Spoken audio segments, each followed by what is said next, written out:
Hello, and welcome to Arts and Entertainment. With Chris and Randall. I'm Chris, I'm Randall. and welcome to the show. As I always like to start the show, if you are enjoying what you're going to hear today, or if you're a fan and you haven't subscribed, please subscribe. And if you want to comment, you have an idea for a future show, please contact us. Randall, what's the best way to contact us? Just go to our website, chrisandrandall.com. I have two L's in my name. And also... I've often misspelled it, so that's actually pretty helpful. And I don't feel so bad. I actually have done that. everybody misspells it. Also, our Facebook page is really great for comments. I mean, people like to leave comments there. Yeah, that's great. I'm always checking it out. We do have a YouTube as well, so if you leave comments on YouTube, we'll see that. But we do always want to know what do you think, and if you agree with us or you disagree with us. Today is definitely a show where Randall and I are not going to argue with each other. We're just going to piss everyone off who's listening instead, because apparently it was weird. In working on this, we sometimes work independently of each other, and then we sit down to talk. And I was really anticipating that you and I were going to argue. And oh no, we're one of the same mind. So Randall, we agreed on like everything. this episode is being recorded on February. Is it February 10th? Yeah, February. You're making me check. Yes. Yeah, I know. COVID days, we just kind of forget. So it's February 10th, 2021, and last Sunday was Super Bowl 55. And you know how I keep track of? I always remember what number we're on in Super Bowl. How? I'm 1 month older than the Super Bowl. So I just figured out whatever age I am, that's what Super Bowl. I cannot read Roman numerals. Wow, you're the same age as the Super Bowl. It's amazing. I am this, yeah, and not as popular or as widely seen. But that's my point, which is that we're not going to talk about sports or athletics, but we're going to talk about, within the context of arts and entertainment, the Super Bowl halftime show. Well, we're going to talk about. Can I just say Super Bowl commercials? Yes. Can I just say, yeah, I think that the Super Bowl is. We're going to make the case. We're making the case already that the Super Bowl is probably the most significant artistic entertainment event in the entire world every year, and the reason is because it's seen by the most people, and it costs the most money. I mean, if you judge our civilization, if you judge the art by how much the civilization is willing to put into it, the resources our civilization is willing to put into it, then the Super Bowl and the Super Bowl halftime show and the commercials, they win. And to really heighten the stakes, when we say it's a lot of money, what we mean is both a lot of money is spent in the product, in the production, but also point of Super Bowl is getting viewers. So because it gets the most amount of viewers, it charges the most amount for airtime. So this year, airtime was a little cheaper than last year, but it was $5.5 million for 30 seconds. Now, last year, 102 million people watched. This year was a little off. It was 96, which is why they charge less. But still, about a third of the nation watched the Super Bowl. I believe that's a worldwide audience as well, isn't it, Chris? Because I know they watch it in Canada and some other countries. Yeah, but where it's most popular. Football is still a sport for the most part whose popularity is local. And it's a weird thing because it's not. So in that sense, I hate arguing with you right off the bat. The Oscars is more watched than the Super Bowl. It is. That's a fact because everybody in the world watches movies and they all want to see. So I think almost 1 billion people watch the Oscars. But the neat thing about the Super Bowl, unlike the Oscars, is it's the show that is watched the most by Americans. More Americans watch the Super Bowl than anything else. And that's important because, when the Super Bowl first came out in 1966, there were 3 networks, and the majority of Americans watched whatever was on all 3 networks. So if you were, the Lucille Ball show or Bonanza, well, pretty much everybody you knew was watching Bonanza at the exact same time. In fact, you couldn't call somebody if Bonanza was on because you knew they would be watching Bonanza. So you wouldn't even talk to them until it was over or the next day. Everything was everything was Lion King. You know what? Not Lion King, Tiger King. If you can imagine, like everything was Tiger King. So when the Super Bowl first came out, that was the world it was living in. And in this modern day and age, just by my reference, there's nothing left in this country that as an Americans, we all just sit down and do. It's just at least not when it comes to entertainment. It's just not done anymore. And, the America that we're living in today is there's two big, I hate doing this, but I apologize, folks. I really don't like talking about this, but you cannot talk about what's going on today without talking about COVID and talking about the political dissonance, the separation in our society, So right now, America is both suffering from a pandemic at the time of this recording, and it's also going through one of its biggest social upheavals, essentially a civil war of a sort. And this is the America that is celebrating the Super Bowl. And this is the America, the halftime show and the commercials on some level are representative of the world, the America we're living in today. So in a way, by looking at I would say, Randall, by looking at the halftime show and the commercials, even if we're looking at them as a form of entertainment or a form of art, it becomes inescapable also looking at the context in which they're created, right? Yeah, totally agree. I mean, traditionally for me, one of the things I've enjoyed about the Super Bowl, even more than the Oscars, is going to a friend's house, hanging out with a lot of people, getting drunk, eating a lot of food, and watching the game and watching the commercials and watching the halftime show, right? You've done that. Yeah, and I'll just add that, the Super Bowl over the years, how old are you, Chris? 55. All right, so we're at Super Bowl 55. It's been around for 55 years. The Super Bowl over the years, because of the mass audience, it's evolved to be this this amazing artistic showcase. So all these big companies will do ads just for the Super Bowl a lot of times. I mean, one of the most famous ones was the Apple ad directed by Ridley Scott. Ridley Scott, yeah, 1984. That was basically his version of the movie 1984. It ran once. It was it was a remake of 1984 to sell Apple computers. Exactly. So there have been very big commercials or movies that had their special trailer during the Super Bowl, or TV shows that have had. We're not going to talk about trailers, just to let you know, because I don't really think. I think they're their own thing. They're trailers. We can one day, future episode, do the art of the trailer. But right now, we're not going to talk about it. Yeah, we're not going to talk about trailers, but so it's very interesting to both of us how the Super Bowl has evolved into this this intense artistic showcase for the entire nation. Let me just get a little bit into the history, man, because I think you're going to find it really interesting. Because I do remember watching the Super Bowl back when I was in high school in the early 80s, and maybe even the 70s I might have watched it. But, for the first 20 or 30 years, really from like the 60s to the early 90s, it was just marching bands and gymnastic teams. And each year it'd have a theme, like a salute to New Orleans or a salute to old Hollywood. Like it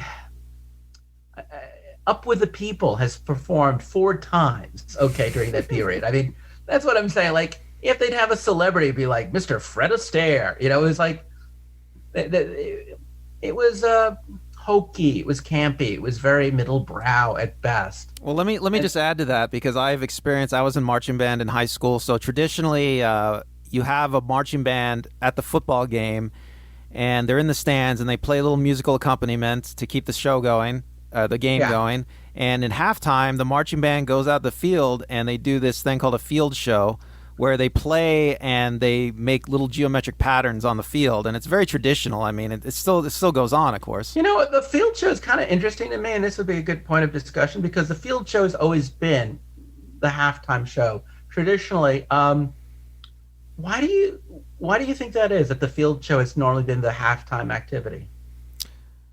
Well, I mean, it comes from the late 1800s. John Philip Sousa. The marching band is, I want to say it's an American invention, and invented by John Philip Sousa, and he took an orchestra, a symphony, and he put them on their feet and had them march down the street. And it was pretty. I mean, it was the pop music of like 100 years ago, 150 years ago maybe, and that was the music you had in the stadium. I mean, this is the music you had before there was recorded music, and before they had speakers in a football stadium. So when you were in high school and you were in marching band, and you did field show. Like, was that a lot of intense drills and? Yes, you have to. You have to learn the music. You have to play the music, and you got to learn where to walk and where to stand during the while you're playing it. It's a whole thing. So it's interesting because I do think that it is definitely a form of entertainment. You're watching precision drills, and what you do with it now. You did not do that at SC, right? No, I went to USC, but I only did marching band in high school. Because they have like one of the best marching bands in America, right? Yeah, I was a little intimidated by that. I wanted to learn things in school and not like spend all my time in marching band. But it's pretty intense, right? Have you ever seen the USC marching band at any? Yeah, they're legendary. Let me tell you, I heard horror stories about them before I went to SC, so it made me not want to be in the marching band. Wow. Okay, so. Anyway, I'm not knocking the field show at all, and I actually think the field show is fascinating, and it is absolutely an art form, definitely an entertainment. I don't know if it's I think this is an interesting point, and it's worth bringing it up right here, right now.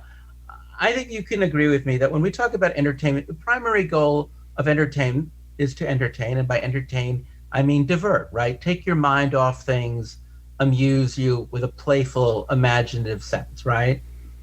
Yeah, you're trying to give the audience what they want. Yeah, and you're trying to raise their spirits, take their mind off of their troubles, distract them, put them in a happy head, a good frame of mind.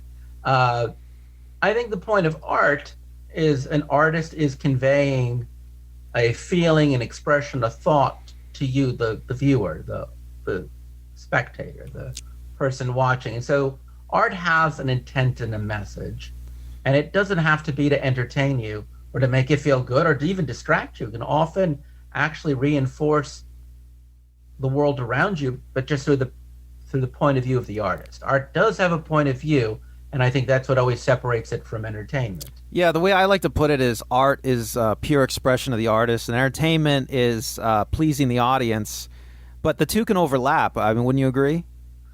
Oh, yeah, absolutely. But I do think, in fairness, that the marching band, for the most part, is a form of entertainment. And maybe you don't agree because you've spent more time on it. So no, totally. The marching band is pop music from 100 years ago.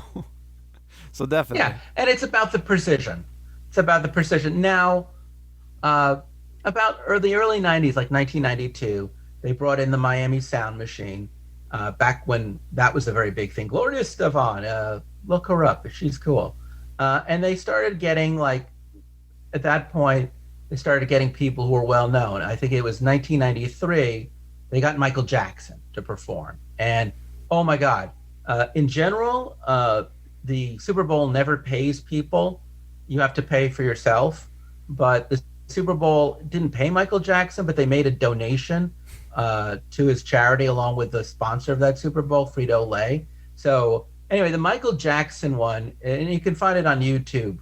It's Michael Jackson. It's just it's as amazing a show as you're going to see. It's like 17 minutes of just pure Michael Jackson putting on magic, and it was a game changer, even more so than I would say Miami Sound Machine, because it really showed, like, oh my God, that period of time can really keep people watching.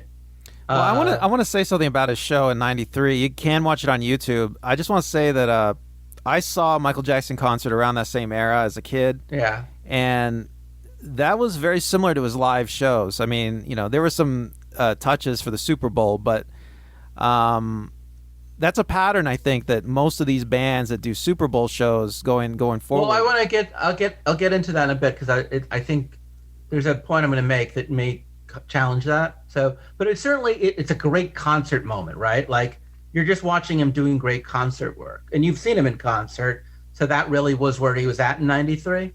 Yeah, that was very And then, like similar in to his concert from '95, that era.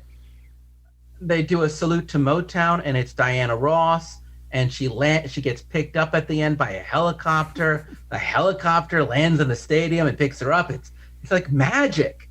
And then Prince, I think it's '97. Again, you are beginning to notice a trend in the kind of music, but it's also people like Phil Collins, and then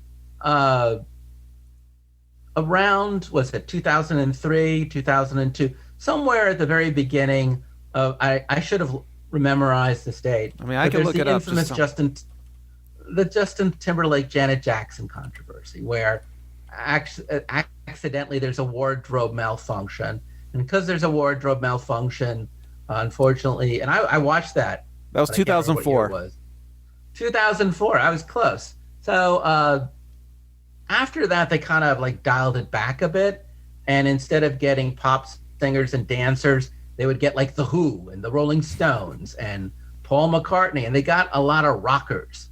And you know, when you think of football, you do really think normally of guys. And because as time keeps on moving forward, basketball has really supplanted football as America's sport. So for a good portion of the early part of the 21st century, it was just kind of geared towards like a boomer dude or a Gen X dude.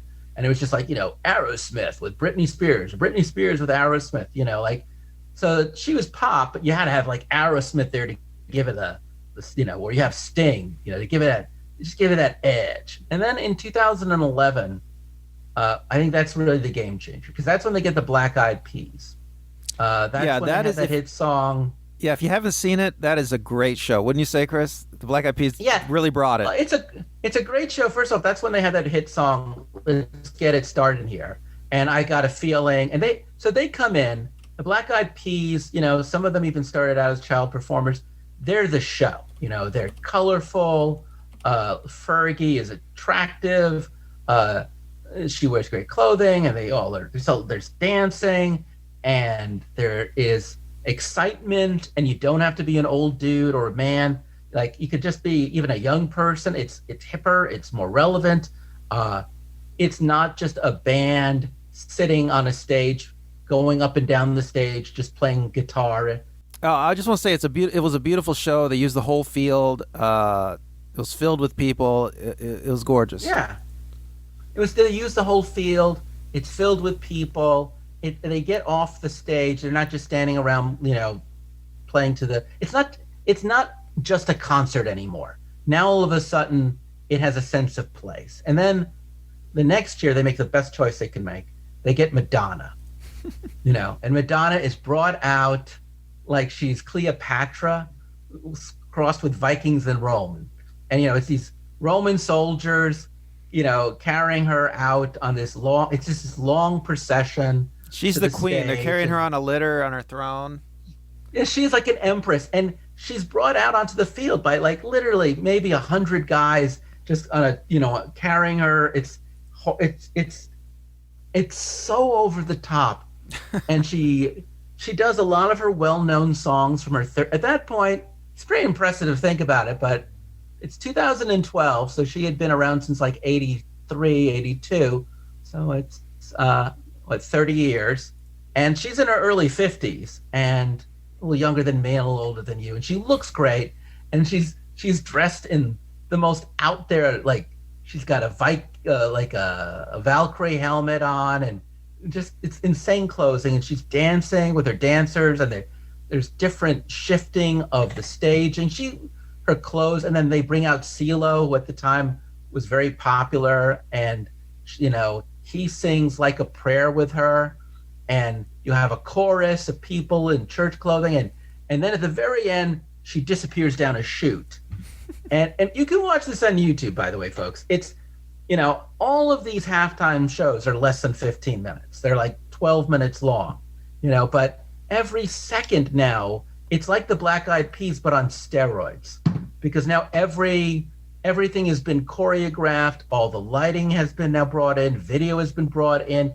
There's that scene where they do Vogue, where the camera is above the stadium, so you can see covers of Vogue magazine. But if you're in the stadium, you wouldn't see it. So they're now using, different angles. They're using fireworks. They're using light shows. They're using costume changes. It's very it's geared, I think, for both the people in the audience to get excited, and it's also geared for the viewer at home. What are your thoughts on the Madonna one? Yeah, earlier I was trying to talk about like some of these bands, their shows are stagey. They're more like a concert show with like a stage, and then some of them they're trying to break out of the stage. I mean, not many. I think the Black Eyed Peas. I mean, I'm glad you brought that up because I really think they're trying to break away from the stage. They still use a stage, but they're using the whole field. It looks gorgeous. I mean, it looks gorgeous from a distance. I think Madonna's show is a little bit stagey. I would imagine. No, I agree. I think it's very theatrical, and I would say the next person who really ups it up a notch on the theatricality, and I agree with you. I think one of the best halftime shows ever is Katy Perry. Katy Perry. We both agree it's probably the best one. I mean, I think it's the best one. Well, she's brought in on like a fake lion, she right? She rides in on a giant lion. Yeah. And she's singing. And there's all these people holding these lights on the field. It's like a sea of lights, and they part. And she rides the lion between them, through them. And she rides up and she gets off the lion and gets on the stage and does some stage stuff, and the stage changes. I mean, well, the whole field turns into a chessboard, and she's dancing with chess pieces, and then she gets on the stage, and the stage is like it's like a beach scene where she has these cartoon characters come to the sharks, and you have the famous left shark. Next to the right shark, and the cartoon characters come to life. I mean, it's beautiful. I mean, it's all from the mind of Katy Perry. And by the way, I watched this yesterday. There's an hour and 10-minute documentary called Katy Perry: The Making of Super Bowl Halftime Show. I watched it all. Oh, I gotta watch it when we're done. It's really awesome. Fun. It's like you watch Katy Perry direct. You see how involved she is. She's involved in every detail. She's amazing. I mean, it's a great show. Aesthetically, it basically.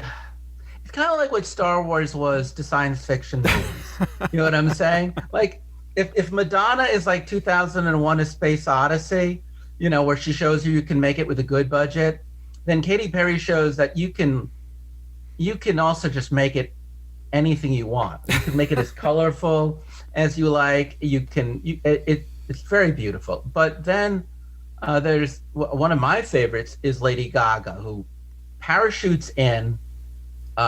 Runs all over the stage, has different elements of the stage, does various costume changes, but she goes from like dance songs to piano songs to soft songs. She's all over it stylistically, but the way she's lit, you feel a good sense of intimacy that you don't feel in prior versions. They now actually know how to do the close-ups right, They now give you the ability to not just show her as a woman playing in a stadium, but as a woman in medium shots and close-up shots.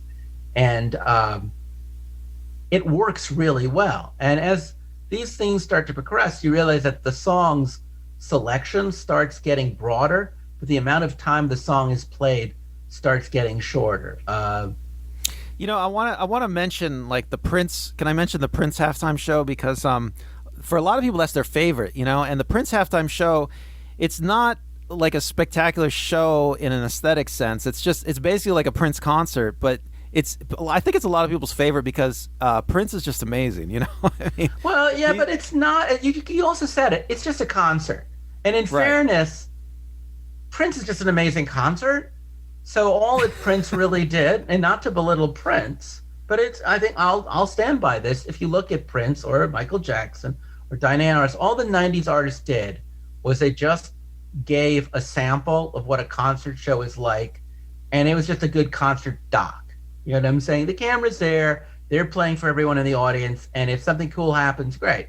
But what's going on in this decade, It's just the opposite, where it's forging something that's more akin to musical theater, where you're no longer just standing on the stage sweating out the sparks. You're telling a story. There are visual elements. There's choreography, and because the camera now it's being filmed more like a film, where you can start seeing medium shot, long shot, and close up.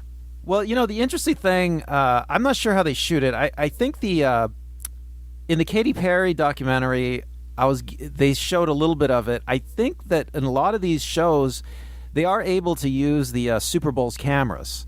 So if you imagine the way they're shooting the Super Bowl, they have 30, 40, 50 cameras all aimed at the field. And so when they do these halftime shows, the halftime show has its own director. They come in and they can use the same cameras, and they get amazing. They have lots of choices.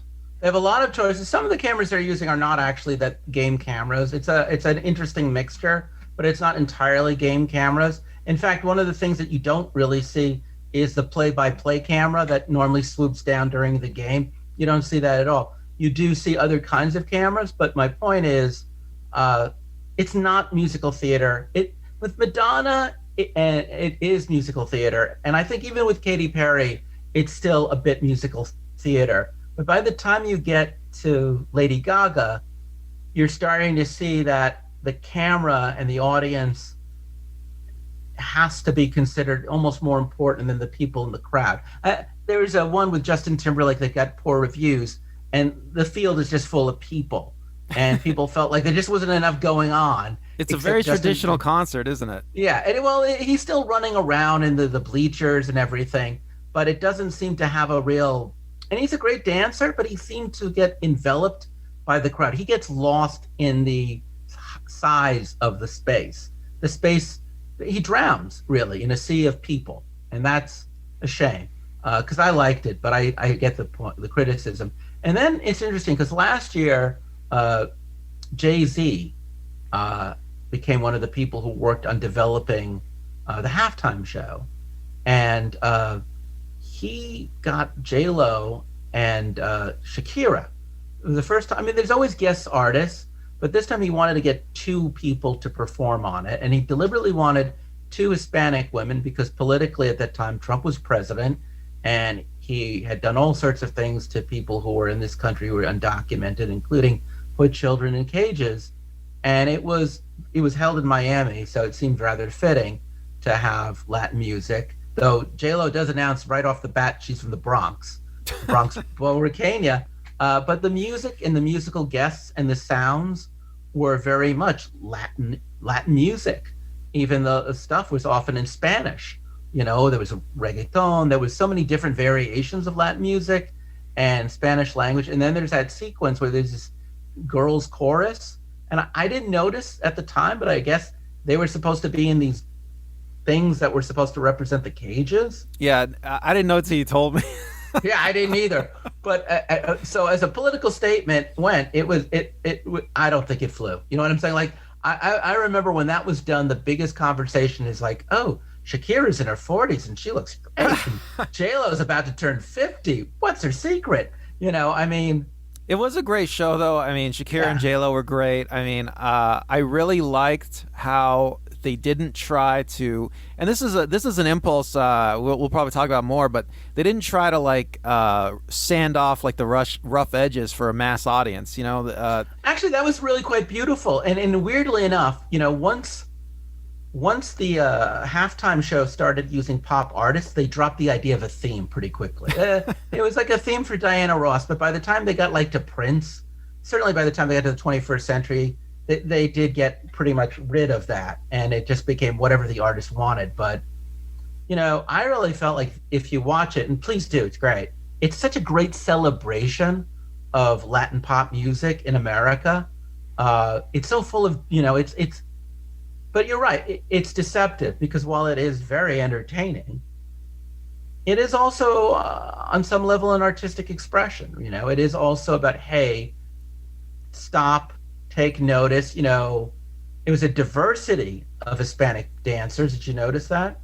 Oh yeah, I mean, she had all. It wasn't just the Europeans. It wasn't just a bunch of pale skinned people. It Well, was all Shakira, kinds of. Shakira's fan base is really, I think, in Latin America more than in America, and Yeah. it really shows. I mean, she was true to her fan base. She didn't Yeah. try to make something for an American audience. And I thought JLo was too. I thought I really felt like you get it's a statement. We're people. We have passion. We have art. We share this with you. We're diverse in sound and in appearance and style. And if you were paying attention, it was a great message. And if you were not paying attention, I think it worked as great entertainment. Definitely. Which brings us. Yes. Go ahead. No, go ahead, please. Oh, and I'll say the other thing that is, you see a number of very things. That one uses it better than most, which is there's a lot of people on the field. There's a lot of people on the field. They really get a lot of people. Most of these shows work ever since the Black Eyed Peas because there's so many people just all over. There's a swarm of people. There's times where you literally lose J-Lo because she disappears in a mob of people, or you lose Shakira in a mob of people. But the people themselves, especially when you get to the girls' chorus, the way that they use the light for the final sequence with all the people, it's beautiful. But it works because there's so many people, and you can hear the sound of the people in the stadium and the cheering and the excitement. And it does the thing that you really hope to do, which is to make the viewer feel like they're sitting in the stadium with the audience watching the best live show ever. Flash forward. Yeah, it's a simulacrum of a live show. A lot of these. Exactly, it's the simulacrum. Or simulacrum. So, flash forward to today. It's 2021. You can't have a full stadium. You have social distance. You have all of these things, and Jay-Z has picked an artist known as The Weeknd. We've talked about The Weeknd, haven't we, on the show? I don't know if we've ever mentioned The Weeknd specifically. I think we did because I was talking about music today that I could kind of get by. We did. The number one song in America was "Blinding Lights." You like his retro sound. We talked about his retro sound. It's a retro '80s sound. He works with Daft Punk. His style borrows a little bit from Michael Jackson, a little bit from Prince, a little bit from David Bowie. So there's a lot of great antecedents for an old fart like me to go, yeah. Like, I literally know a bunch of my buddies are like, I don't like new music, but this Weeknd dude, he's good because he sounds like when I was in high school. I don't know why I gave it a Brooklyn accent. What the hell is that about, Chris? But the thing about The Weeknd is, even though he's had 4 albums out, he is not. He is not a household name in the same way that J-Lo is a household name. Not the same way the Black Eyed Peas were a household name, or Madonna. How do you say that? Like, he's definitely an A-list artist, but he's a young person's A-list artist. Well, he's had a lot of success. He's barely 30, I think, and so he's exactly 30. But so he has a career ahead of him, just about. Right, but normally the way you normally go on these shows is to unite the demographics of the different generations and the men and the women. You get a pretty woman who's probably anywhere from like her 30s to early 50s, who has anywhere from a decade to 30 years worth of a catalog. And Jay-Z is putting these shows together now, and Jay-Z's got some good taste. I mean, he understands that The Weeknd is one of the most visually interesting new artists of this era. It's by the standards of the Super Bowl, and only by the standards of the Super Bowl, since he did have the number 1 song in America. It's a little less middle brow than the traditional choice would be. It skews a little younger, it skews a little bit more urban, and I don't mean urban in the racist way. I just mean in that it's a particular kind of hipper dance music, because it's new. Well, can I say something interesting? So tell me about your take on it. Okay, I'll just say something interesting about The Weeknd, since you brought it up. So The Weeknd has been, in his music videos and in his concerts and such, he's been trying to develop a visual language for himself and his songs. And so when he did the Super Bowl, he used that visual language. Now the Weeknd. Now we already talked about like a lot of these shows. You know, they're very stagey. They're trying to make a simulacrum of a live show, and maybe because of COVID, the Weeknd couldn't do that. But to his credit, or whoever designed the show, is they decided they're not even going to have a stage. They basically had something that was like a theatrical backdrop in the back of the stadium. Well, I mean, they did have a stage, but what they were able to do, which is different, is first off, they didn't have a full stadium, and they had to keep everybody 6 feet apart, and they had to keep people masked for the most part. So they took a part of the bleacher, and they made part of the bleacher a stage, a proscenium stage, and then they went behind the bleachers and they built an interior set. So unlike most Super Bowl shows where everything happens in the center of the field, instead of putting anything at the center of the field, they basically worked off of the risers of the bleachers and the room behind the bleachers, and then invariably they do get to the play field itself. But I feel like we're getting ahead of ourselves. I want to break down. He does 9 songs. There's a story in this one, right? I mean, this is actually the first time that we see a narrative. Well, why don't you talk about it? He starts in the beginning. He's in Vegas. He arrives in Vegas in his car, right? Or right, whatever city it is. No, Vegas. No, he arrives in Vegas in his car. He gets out. And he gets out, and he's famous. He's got sunglasses on at night. He has a jacket made out of rubies. It weighs, I found out, 40 pounds. It was designed by Givenchy. Took 250 hours for 4 seamstresses to put together. I have a friend who has done seamstress work for the Super Bowl. It is a big deal. It is not cheap. And by the way, I forgot to mention, we said before the Super Bowl doesn't pay you. He spent $7 million of his own money to put this together. This is his project. He gets to make his calls. So he comes out, and again, kind of like Madonna's Like a Prayer, I'm sorry, at first it's a giant city, a metropolis, and they reference Fritz Lang's Metropolis, where their masks are similar to the cyborg in Metropolis.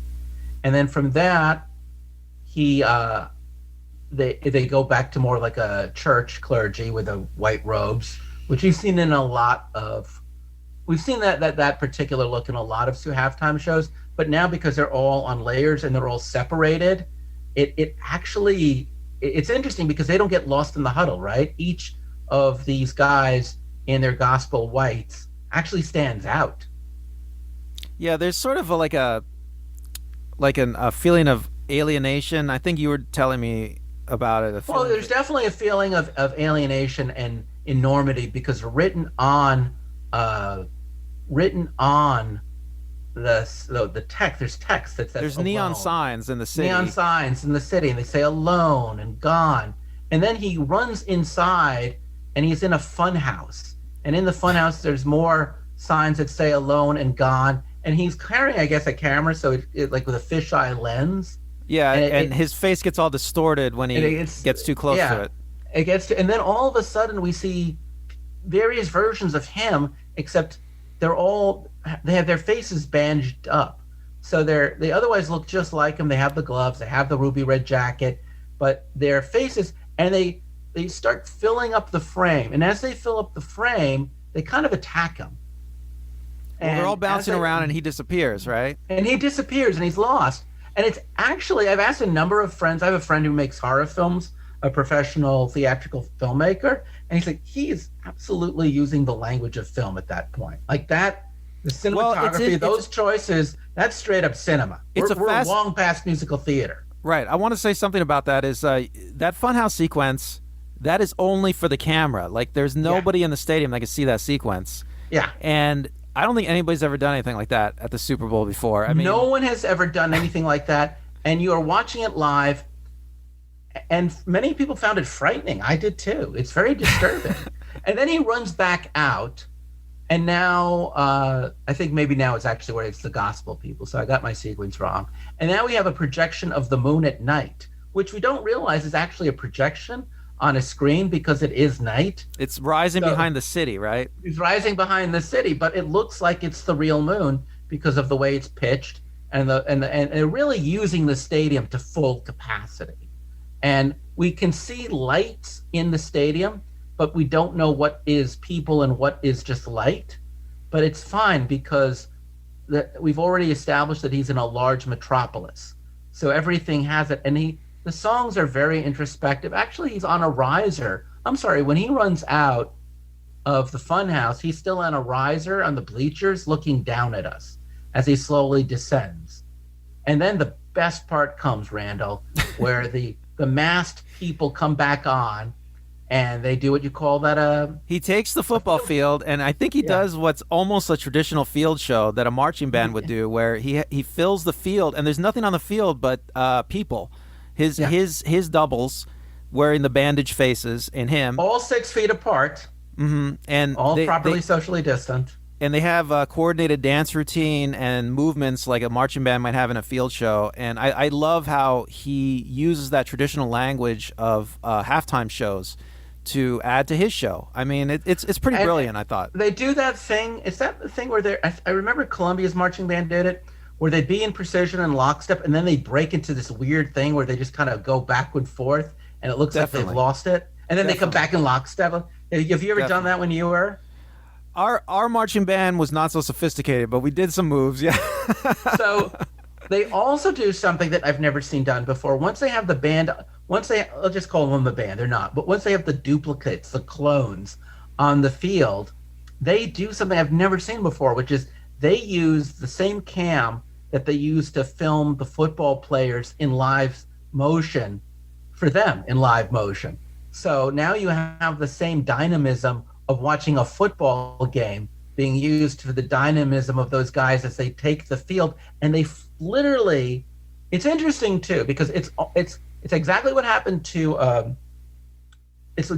Justin Timberlake when he was hosting. But the difference is Justin Timberlake getting lost in it was a default problem. It was poorly done. Here, him getting inundated by his own clones as he starts to disappear and they just start to overtake things, it makes it menacing and frightening. A number of people have referenced the movie Us because they wear that mask, and I've also heard that he's worn that mask in various different concerts. The mask, what is it supposed to represent? Well, I guess it's part of his ongoing it's his ongoing commentary on plastic surgery in Hollywood.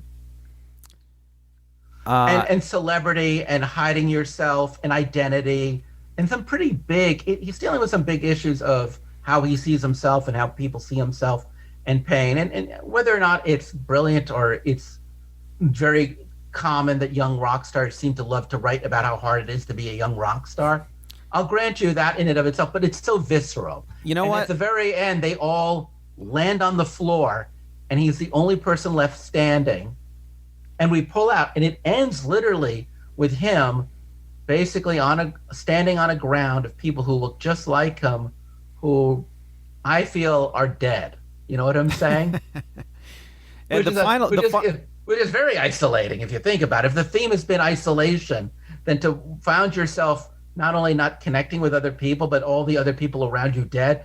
Great one for COVID, folks. Great choice. Go ahead. And then the final shot is there's fireworks going off in the sky, and there's a camera that's very low, and it's looking up into Weeknd's face, and you can see behind him the fireworks in the sky, and that's the final shot. And it's a shot that's totally in camera. I mean, the people in the stadium would not be able to appreciate that unless they looked at the monitor. So, I mean, it's a totally boundary-breaking halftime show. When you see the look on his face, it's not like, oh, I put on a good show. Much like Lady Gaga, much like Madonna, not like anybody, he's not really being an entertainer in that moment. He's really saying he's playing the end of his character. He even refers to it as the character. So at the end, he's alone. There's a fire behind him, the fireworks, the bodies of himself are on the floor, and he looks lost, doesn't he? It's not a pleasant ending, and I'll be honest with you, I like it. You could certainly say that what he's saying has certainly been said better and before, but it's to end a Super Bowl halftime show. it's a big choice. Well, we're about to talk about this more, but I really think, and I was telling you this before the show, Chris, I really think that artists can't resist making art and introducing new art that is personal to them during the Super Bowl, and that includes the halftime performers and the people making the commercials. And it's kind of crazy to think about because, this costs so much money, but it's like I think it's like they can't help themselves, Chris, because the audience is so huge. But prior to this, I'd say Madonna or Lady Gaga or Katy Perry, they just did the art of the particular song. So each song or a couple of songs worked thematically within a spectrum. Even last year's show was more like a celebration of culture, but this one, no, the songs all served a story, and they were all the same story. It had a beginning, a middle, and an end, and it ends on a very dissonant note. And the fallout of this is not good. A lot of people the next day were talking about it, and they were like, "Yeah, man, in the middle of a pandemic and a politically divided America, I really needed to sit through this nihilistic, dark work. Bring back Kool and the Gang in celebration." It was definitely like the most ambitious, aesthetically most ambitious halftime show of all time, probably.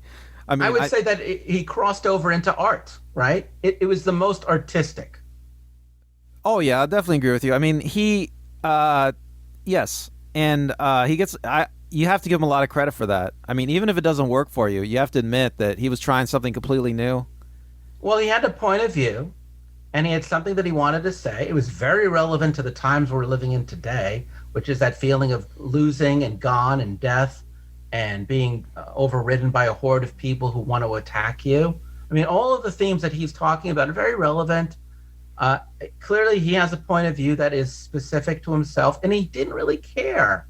He used great entertainment, but he wasn't trying to distract you or divert you. It's not an Alice Cooper show, It's not Black Sabbath, It's not even Bowie, He's really trying. He's not trying to go. He's not even like. I know that he works with Daft Punk, but it's not even Daft Punk. It's not like weird. It's not even Devo. I know we talked about this a bit. It's really he's not just saying, look how arty I can be. Look how entertaining I can be. He's taking these aesthetic tools to make a point. And if you don't like that point, I don't really think he cares. Well, could you expand more on what you think he's trying to say? You think he's trying to say this is a alienating, scary time? Is that? Yeah, and I think that the individual disappears, and I think he is talking about that. I think that when you see all those people lying dead on the floor, I don't know if he's saying you lose your individuality or whether he's making a comment about COVID. It's certain. It's where it's deliberately ambiguous is where it's truly, for me, the most interesting. Like good art, good art doesn't answer every question. It has some deliberate ambiguity that forces you to have to fill in your own thoughts. Unlike entertainment, which does all the thinking for you.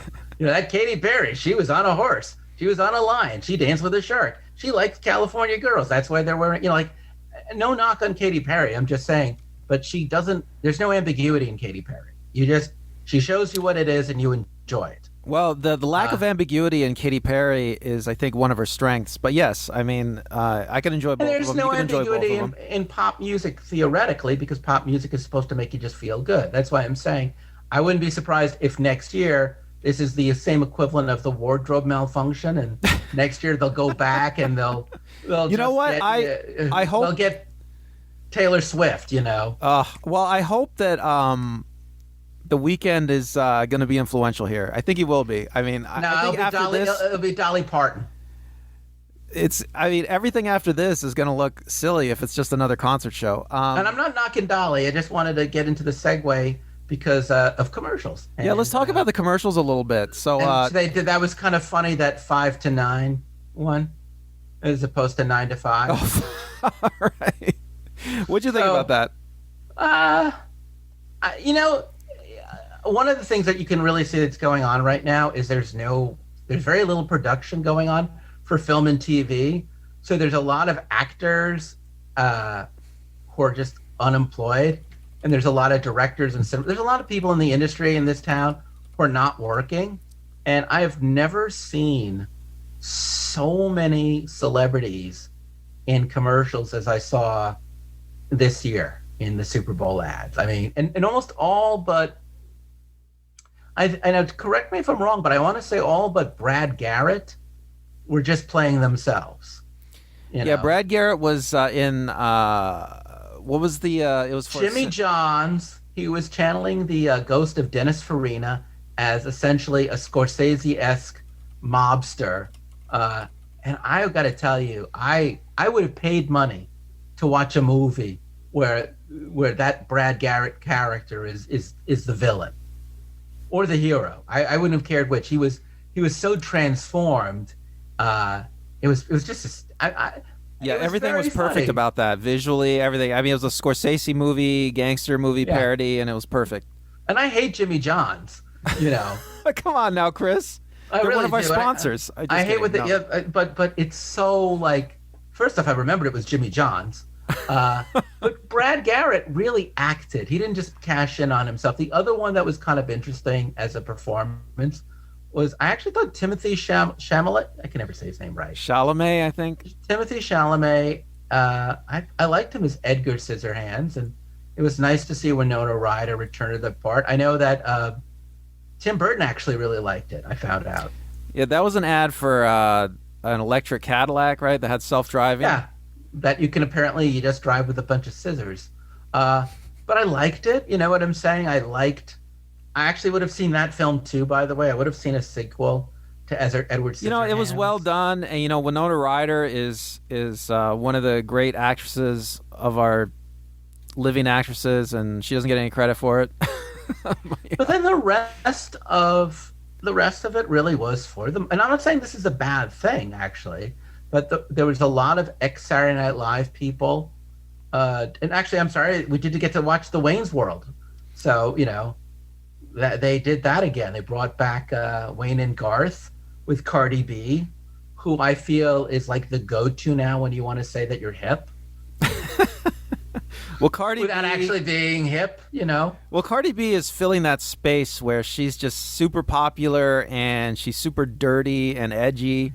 Yeah. And so it's a space that it's a really good place to be if you're like in pop culture, I think. And so she's going to get a lot of she's offers. Keeping Little Kim out of work, and Nicki Minaj. Nicki Minaj is probably going to take her down just for that reason. I don't know. I think Little Kim and Nicki Minaj tried to get into that space like years ago, and they almost made it, but not quite. I think she's really.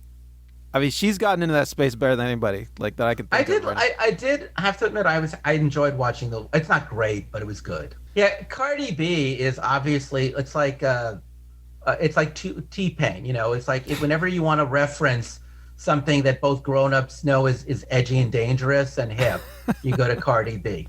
Did you feel like they just stepped into their parts again and magically brought back Wayne and Garth? Yeah, I mean, I didn't think it was that great, but it really reminded me because as performers, you know, Dana Carvey and Mike Myers are so great. I mean, those are two of the greatest comic actors, you know, have ever been probably, and it was just magic that they had got to work together on Saturday Night Live. Yeah, it was nice to see that back. There was a lot of Saturday Night Live people.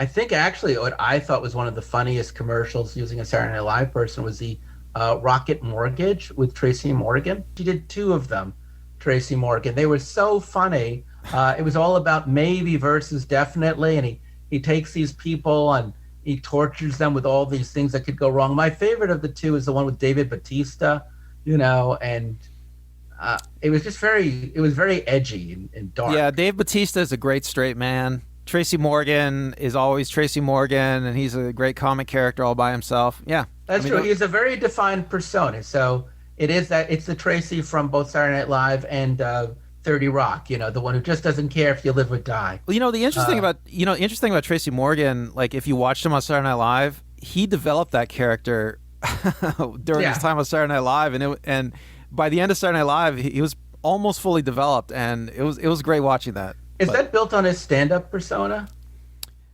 I don't even know if he did stand-up. Oh, yeah, he's a stand-up comic. Well, So I think I it don't comes know out where of the stand-up persona. I don't know that much about him, but Oh, I yeah, it's a believe, working stand-up, and that's I think his stand-up persona. well, I believe that he didn't have that character fully fleshed till the end of SNL, but I'm not sure. Yeah. Anyway, that was pretty funny. The Jason Alexander shirt was pretty funny. Yeah, the Jason Alexander hoodie advertising Tide.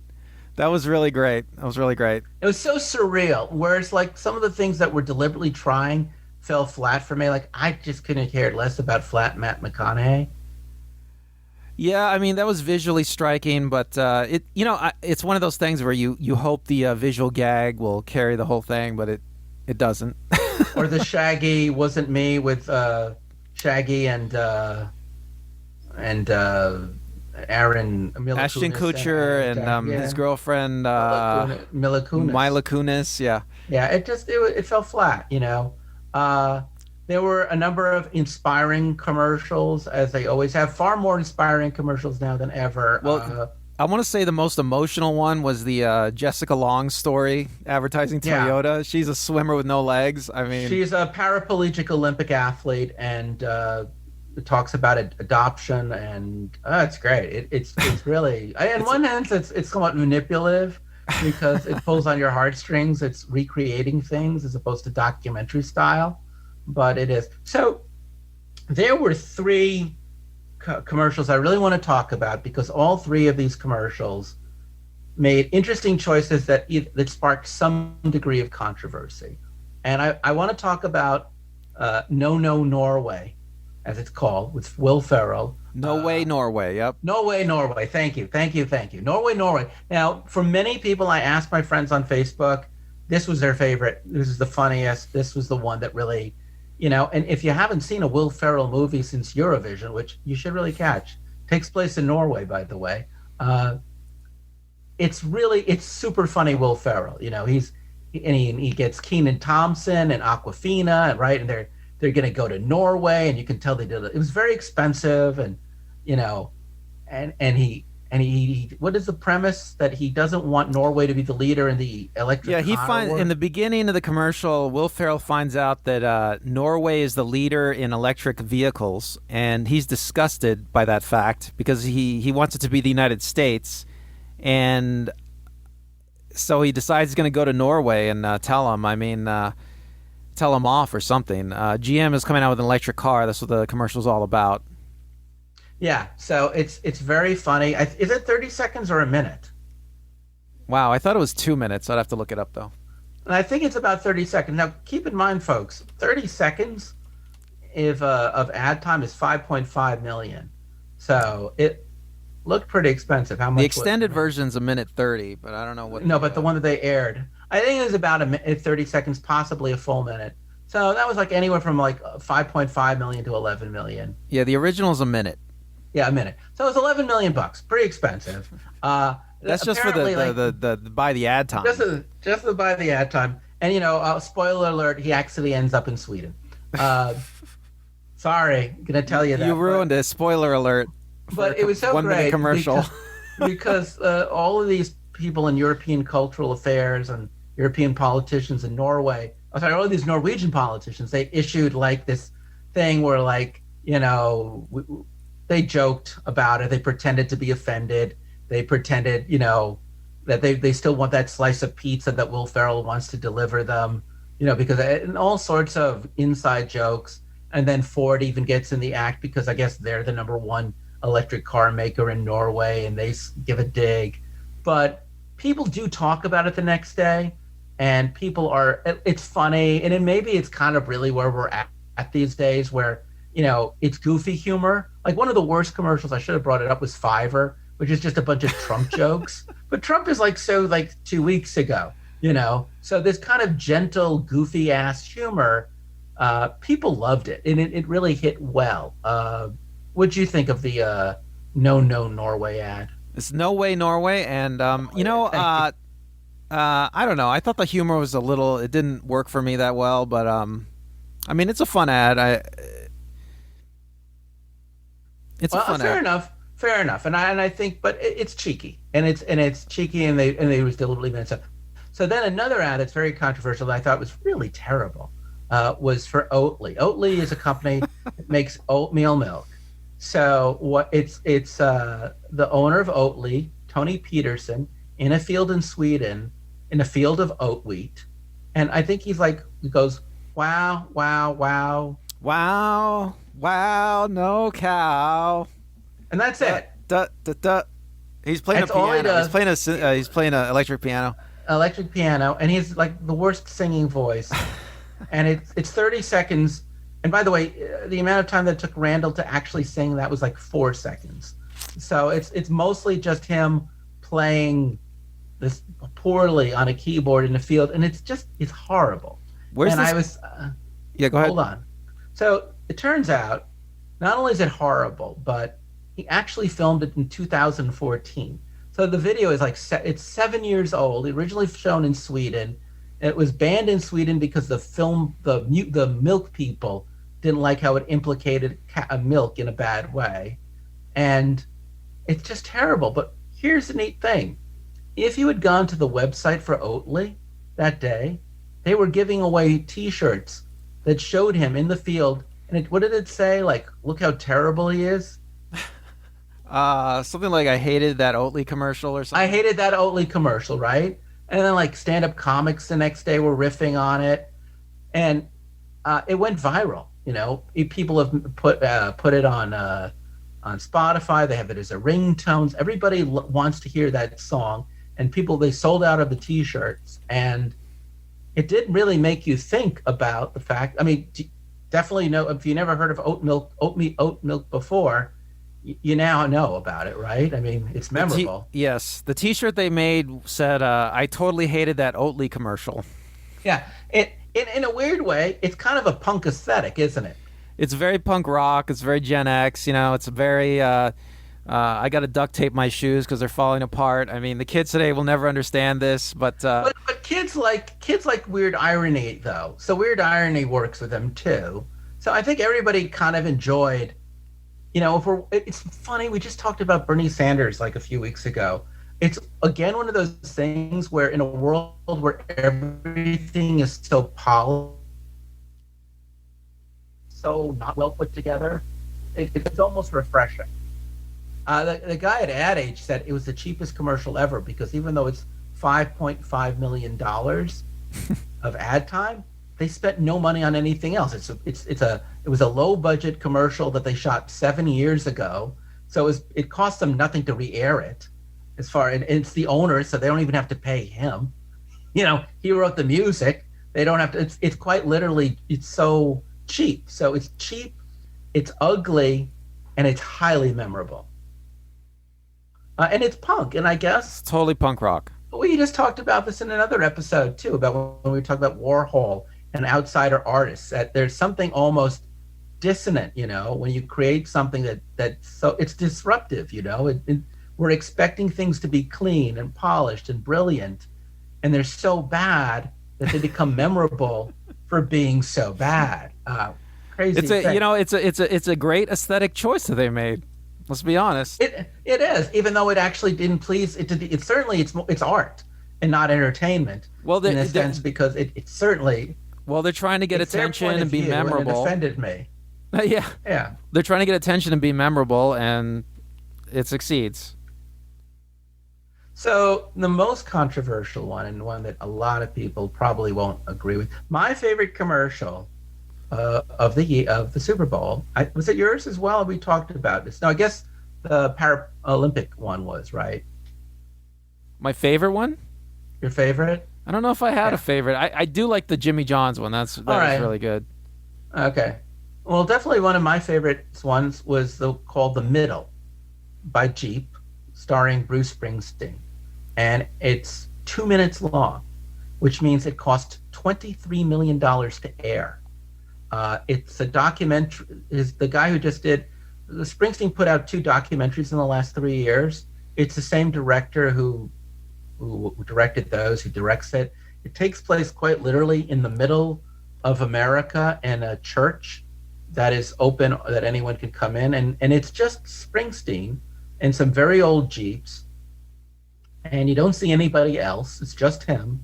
And he's just talking about how America needs to come back together, and he's equating, I think, the metaphor of meeting in the middle with literally physically being in the middle. And he's equating a church, not, I would argue, the religious reasons, as much as the idea that there's a common space that we can all share.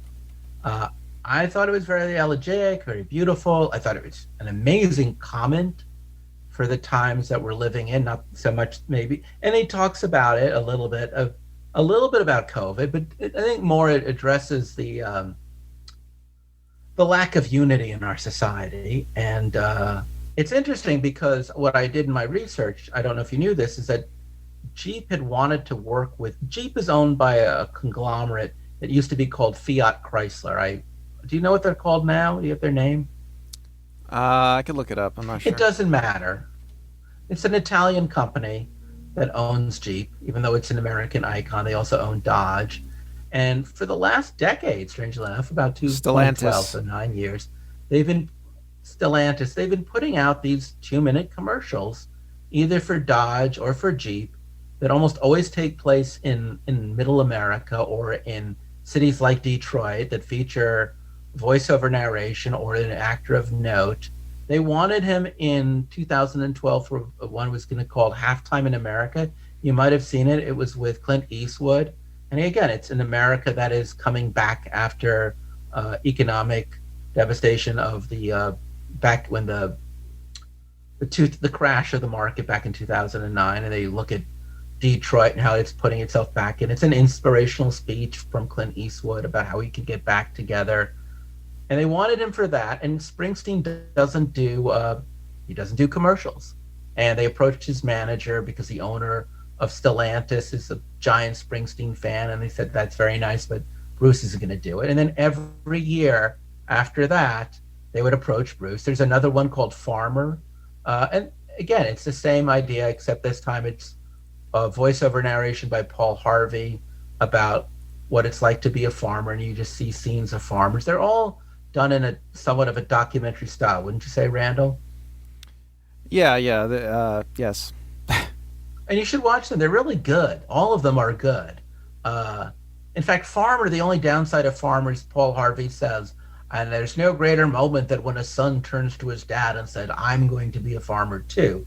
And that seems so sexist. So like 4 years ago, they did one from an 18-year-old girl who was now taking over the family farm. It's gorgeous. It's one of the best. It's even better than The Middle, if I was to be honest with you. But they're all really good. And then Springsteen decided that after 10 years, given the division in our society, he really wanted to do this. He didn't use any of his own music. He composed brand new music with a musical arranger he normally works. So it's just score music. Again, he chose his director. He worked with this. He was pitched by an ad agency out of Michigan. And it was just one of those moments, really, where the guy, by the way, who had owned Stellantis had died. It was his second who took over, who was able to get Springsteen to agree. But they finally felt like this was the time. And a lot of people find it, I guess, preachy? I don't know what it is. It's everybody hates Springsteen because he's rich, I think, is one of the problems. And Springsteen is trying to come across as like a normal person. It's funny because the intention was to unite people, and it did. It united people on the left and united on the people on the right to hate Springsteen and to hate this commercial. Not joking. It's like they're like, I guess he had a DUI in November and it was hidden, and now it's like, oh, he can't even be driving that Jeep. I don't think he is driving that Jeep, but even if he is, like, oh, he's in violation of his DUI, or like, oh, well, he's just a limousine liberal, or he's just a shill for, like, this country today, there is a division, and I apologize because I'm about to piss off a lot of you wonderful human beings. But there are people in this country right now who honestly believe that if you don't see things from their perspective, then you're playing for Team Satan. And I get your point, by the way, because there's some pretty horrible people right now in this country who are playing for Team Satan. But the people who are playing for Team Satan are a very small group of people. And they've convinced a lot of people that it's a much larger group of people. And Springsteen has always been a guy, if you really think about it, of no, even though he's had political affiliations, I've never really seen him do more than try to appeal to people. As he's a humanist, is what I say. Don't you think? I don't know that much about Springsteen. You're a way bigger Springsteen fan than I am. Then let me explain. Bruce Springsteen, who rose to prominence in the mid-1970s, singing about what it's like to be a working class person, even though he himself is not a working class person, based on his observations about what life was like for the people who grew up around him. And as he got older and matured as an artist, his interest stopped being just about working class people from Asbury Park, but people all over America. And it became broader and wider. And he became, for the most part, almost a folk singer, in that he starts really focusing on economic hardship, racism, sexism, and the difficulties of getting by in life. Now, he did this as a very wealthy guy who came from a decent family. But people have always considered Bruce Springsteen to be very authentic in his point of view. He's a big fan of Woody Guthrie. He's a big fan of the West. He wrote an album in 1982 called Nebraska, which is about economic devastation. It came out after Atlanta. 80 was what? The River. So he has these great albums. Even actually, they're a trilogy. The River, Atlantic City, and Born in the USA are all kind of about America coming apart at the seams. So in many ways, so much of what he's been talking about over the course of his career is about suffering and about unity. So it's totally on brand. Well, I think one of the problems with Springsteen is that the younger generation doesn't understand Springsteen enough. Like, they're not as acquainted with I don't know. I just literally, just before we started the show, got into a 20-minute argument with a friend who's exactly my age, who's liberal, about how horrible Bruce Springsteen is as a human being and how horrible this song is. Why is Springsteen so horrible? And then I have another friend who is a much bigger fan of Springsteen than I am, has spent tons of money seeing him perform, who is to the extreme right of my friend who's to the extreme left, saying the exact same thing. So I will tell you, it's not that young people care, because I don't know if young people even listen to Springsteen. Maybe they do. But it's the very core audience of people who have followed him. Middle-aged people like myself, boomers, people in their 40s like you, up to people in their 70s like him, who are furious. Like, how dare you, Bruce? You've always been a champion. Because Reagan thought Born in the USA was a song about American pride. Listen to the song carefully. It's not. But people have spent their whole lives misinterpreting Bruce Springsteen. So they're very upset that he finally stated a point of view. And as opposed to being deliberately ambiguous, he is being very definitive. Now, you could argue it's not art, it's just a diatribe. But I would argue, no, it's pure art, because he is using this documentary style commercial, this elegiac commercial, to express his feelings. Even if he didn't write the words himself, then he is the vessel that the words are expressed. And like any really good artist, he alienates people. And it's funny, because I was thinking how much this is so much like The Weeknd, except he's coming from the opposite point, right? Because The Weeknd is talking about how alienated and estranged he feels, and that upsets people. And then Springsteen's talking about let's all come together, and that alienates people just as much. America, what the hell do you want? I was thinking, I wasn't going to bring this up, but something that this show made me think about was the ongoing culture war in America, especially with Donald Trump's impeachment trial going on right now. And the Bruce Springsteen commercial made me think about it too, is there seems to be this ongoing culture war in the baby boom generation, starting from the 1969 era, where you have, the flashpoint is like Vietnam. You have the people on one side that are rah America, they're nationalists, we need to be in Vietnam because the government tells us, and the other side saying that you can't trust the government, and they're hippies, and they're woo woo, and it's like an old culture war that I feel like. Yeah, but I think Bruce Springsteen Bruce Springsteen seemed to always be on one side of it, and maybe he He stepped always into was- it this time. Well, I think He got you're out raising of both sides of it. He's trying he's trying to step out of this old culture war, and he can't. I think that you're talking about everything that made Bruce Springsteen until last year, when we could just say the cultural war was between left and right, between Vietnam and pro-Vietnam. But now the culture war is based on COVID, both as health and the economic devastation, and also those who supported Trump and those who opposed Trump and what Trump stands for. And now we are a nation wrought asunder. And in a sense, Super Bowl is when we all get together and celebrate something. We cheer. The only competition ideally at a Super Bowl party is whether you're rooting for Tom Brady to show what an amazing guy. To me, the Super Bowl is just about this guy named Tom Brady who's constantly fighting off old age to win again. But for some people, the Super Bowl is really about defeating Tom Brady, who's the Darth Vader. So it's either that Tom Brady is awesome and he's the hero, or he's the reoccurring villain. But that is what the Super Bowl has been up to.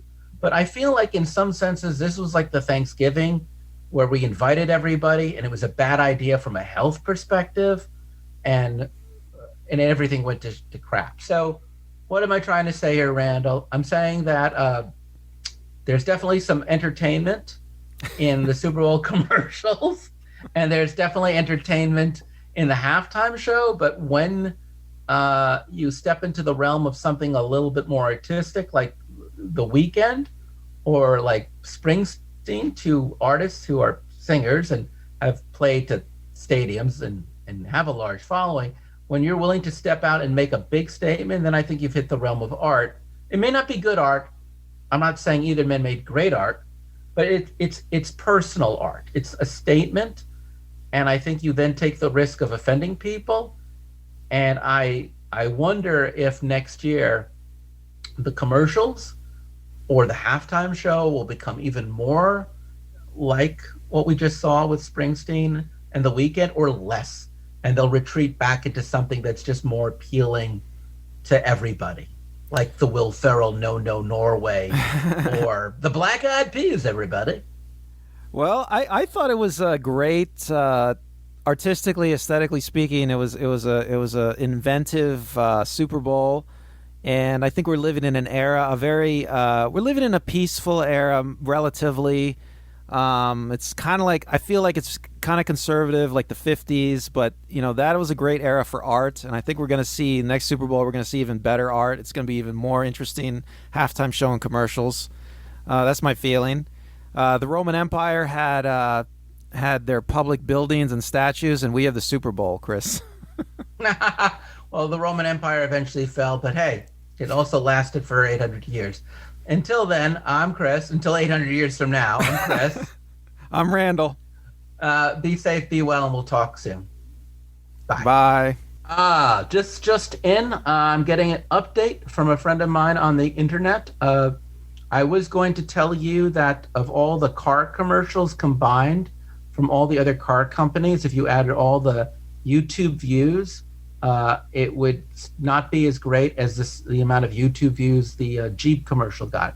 Jeep commercials got like 25 million views, and that's all of the views for all the other car commercials combined. So in one sense, it's very successful. But as I mentioned earlier, there was a DWI bust Springsteen had in November. So I just found out, literally as of this moment coming in, from a friend of mine who hates Bruce Springsteen, that Jeep actually has taken down the middle. So you can no longer watch this commercial on YouTube because of the DWI, the driving while intoxicated bust. So like really good art, I would argue, it also disappears. That's how controversial. So controversial, it can't even be shown again. If you didn't see it, I hope you copied it. Now it's got that bootleg quality. Anyway, I just wanted to keep you informed of the latest developments on that Bruce Springsteen Jeep video. All right, thank you, Chris. And this is goodbye again. Goodbye again.